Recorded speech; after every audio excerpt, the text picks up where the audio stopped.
मक्का बहुत मुश्किलों से फतह करने के बाद अब पूरे अरब को यह पता चल गया था कि मुहम्मद ही अल्लाह के रसूल हैं, जिसके बाद बहुत तेजी से पूरे अरब से लोग इस्लाम की तरफ आने लगे और ये इस्लामिक एम्पायर पूरे अरब में फैलने लगी। अब मुसलमानों के लिए अरब में कोई भी खतरा नहीं था, लेकिन अरब से बाहर दुनिया की सबसे बड़ी सुपर पावर रोमन एम्पायर अरबों को यूनाइट होते देखकर बिल्कुल भी खुश नहीं थी, जिसकी वजह से पूरी दुनिया में ये बातें फैलने लगी कि बहुत जल्द रोमन एम्पायर मुसलमानों पर हमला करने वाली है ताकि वो अरबों को यूनाइट होने से रोक सके। कुछ लोगों ने कहा कि रोमन्स 40,000 और कुछ लोगों ने कहा कि 1 लाख की फौज लेकर रोमन्स मुसलमानों की तरफ बढ़ रहे हैं, जिससे मुसलमान हर टाइम अलर्ट रहने लगे कि किसी भी टाइम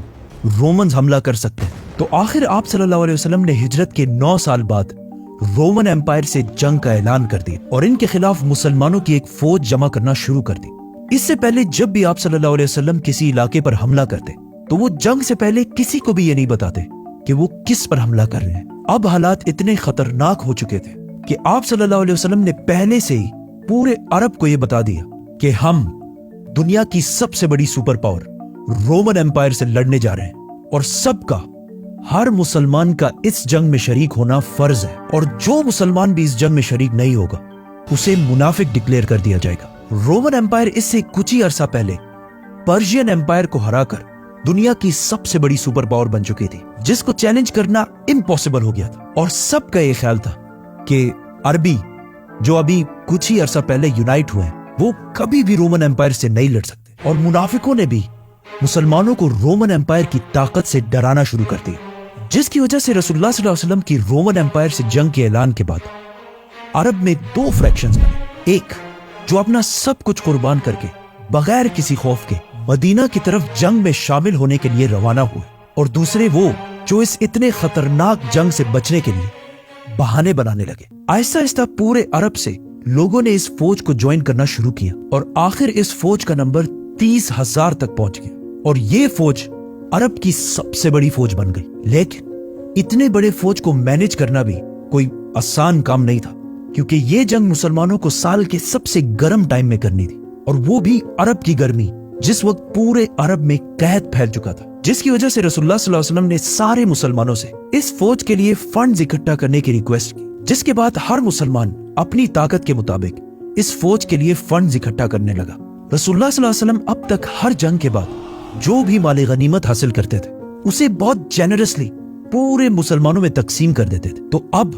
मुसलमानों की बारी थी कि वो भी रसूलुल्लाह सल्लल्लाहु अलैहि वसल्लम की उसी तरह मदद करें। तो हजरत उमर रज़ी अल्लाह तआला अन्हु, जो हमेशा अच्छे कामों में हजरत अबू बकर रज़ी अल्लाह तआला अन्हु से एक स्टेप पीछे रहते थे, उन्होंने इस बार अबू बकर रज़ी अल्लाह तआला अन्हु से जीतने के लिए सबसे पहले जाकर अपनी सारी दौलत का आधा रसूलुल्लाह सल्लल्लाहु अलैहि वसल्लम के सामने रखा। लेकिन कुछ ही देर बाद अबू बकर रज़ी अल्लाह तआला अन्हु अपनी सारी दौलत और अपने घर का सारा सामान लेकर रसूलुल्लाह सल्लल्लाहु अलैहि वसल्लम के पास आए और एक बार फिर हजरत उमर रज़ी अल्लाह तआला अन्हु से आगे निकल गए, जिसके बाद हजरत उस्मान रज़ी अल्लाह तआला अन्हु, जो उस वक्त मदीना के बाजार की सबसे मालदार शख्सियत थी, उन्होंने 900 ऊंट, 100 घोड़े और 1000 दिनार डोनेट किए और हजरत अब्दुर्रहमान बिन औफ ने भी बहुत सारे ऊंट, घोड़े और माल डोनेट किया। ये तो वो सहाबी थे जिनके पास अपना बिजनेस और काफी दौलत थी, लेकिन वो सहाबी जो बिल्कुल गरीब थे उन्होंने भी इस फौज के लिए डोनेशंस की, जिनमें से एक ने सारी रात मेहनत करके चंद खजूर कमाए और वो थोड़े से खजूर भी इस फौज के लिए डोनेट कर दिए। इतने सारे डोनेशंस के बाद भी 30,000 के इस फौज को मैनेज करना बहुत मुश्किल था, क्योंकि जैसे ही ये फौज मदीना से रवाना हुई हर 18 सहाबा के लिए सिर्फ एक ऊंट था और तबूक मदीना से 700 किलोमीटर दूर था और वहां पहुंचने के लिए एटलीस्ट 15 दिन का सफर करना था। तो 18 सहाबा एक ही ऊंट को बारी बारी राइड करने लगे, जो बहुत मुश्किल काम था ही। लेकिन कुछ ही दिनों बाद रास्ते में मुसलमानों के पास खाने पीने का सामान भी खत्म हो गया, जिसकी वजह से मुसलमानों को मजबूरन इन ऊंटों को भी ज़िबा करना पड़ा। लेकिन इतने सख्त हालात में भी सबको पता था कि उनमें से कोई भी पीछे रह गया तो मुनाफिक डिक्लेयर कर दिया जाएगा। तो सारे मुसलमान इस सब के बावजूद भी आगे बढ़ने लगे, लेकिन एक साहबी अपने ऊंट की वजह से इस फौज से पीछे रह गए, अबू जर गिफारी। तो उन्होंने अपना ऊंट वहीं छोड़कर पैदल तबूक की तरफ बढ़ने लगे। ये फौज रास्ते में आले समूद के इलाके से भी गुजरी जिन्होंने एक जमाने में पहाड़ों के अंदर बहुत जबरदस्त और आलीशान बिल्डिंग्स बनाई थी। इनकी तबाही को देखकर मुसलमानों का ईमान और मजबूत हो गया, लेकिन आप सल्लल्लाहु अलैहि वसल्लम ने इस इलाके के पानी को यूज करने से मना कर दिया। आखिर 15 दिन बाद मुसलमान फाइनली तबूक पहुंच गए। तबूक मुसलमानों की एम्पायर से बाहर गस्सानी किंगडम के बिल्कुल सेंटर में एक सिटी थी, विच मीन्स मुसलमान अपना इलाका छोड़कर दुश्मन के इलाके के बिल्कुल सेंटर तक पहुंच गए। और वहां पहुंचते ही मुसलमान रोमन एम्पायर से लड़ने के लिए बिल्कुल तैयार हो गए और सफों में खड़े हो गए। लेकिन काफी टाइम इंतजार करने के बाद भी नथिंग, बिल्कुल खामोशी, और कोई भी मुसलमानों से लड़ने के लिए नहीं आया। अब यहां पर कुछ कंफ्यूजन है। कुछ स्कॉलर्स कहते हैं कि रोमन्स मुसलमानों की इतनी बड़ी फौज देखकर डर गए और जंग से पहले ही उनकी फौज इधर उधर बिखर गई, क्योंकि मुसलमान इससे पहले हर जंग में अपने से 3 गुना बड़ी फौज से लड़ती थी। बदर में मुसलमान 300 और दुश्मन 1000, औद में मुसलमान 1000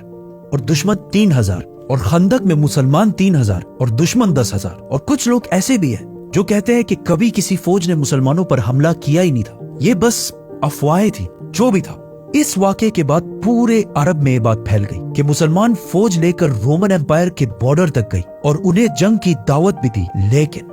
रोमन एम्पायर, दुनिया की सबसे बड़ी सुपर पावर, मुसलमानों से डर के जंग से भाग गई। अब तक पूरी दुनिया मुसलमानों को बस एक छोटी सी फोर्स समझते थे, लेकिन इस वाक़े के बाद मुसलमानों को पूरी दुनिया एज अ ग्लोबल पावर देखने लगी। तबूक के पास जितने भी छोटे छोटे किंगडम्स थे वो अब तक रोमन एम्पायर के अंडर रहते थे, लेकिन मुसलमानों की इस ताकत को देखने के बाद उन्होंने रोमन एम्पायर को छोड़कर आप सल्लल्लाहु अलैहि वसल्लम के सामने सरेंडर कर दिए और जिजिया देने का भी वादा किया। और जो स्टेट्स अब तक रोमन एम्पायर के गुलाम थे,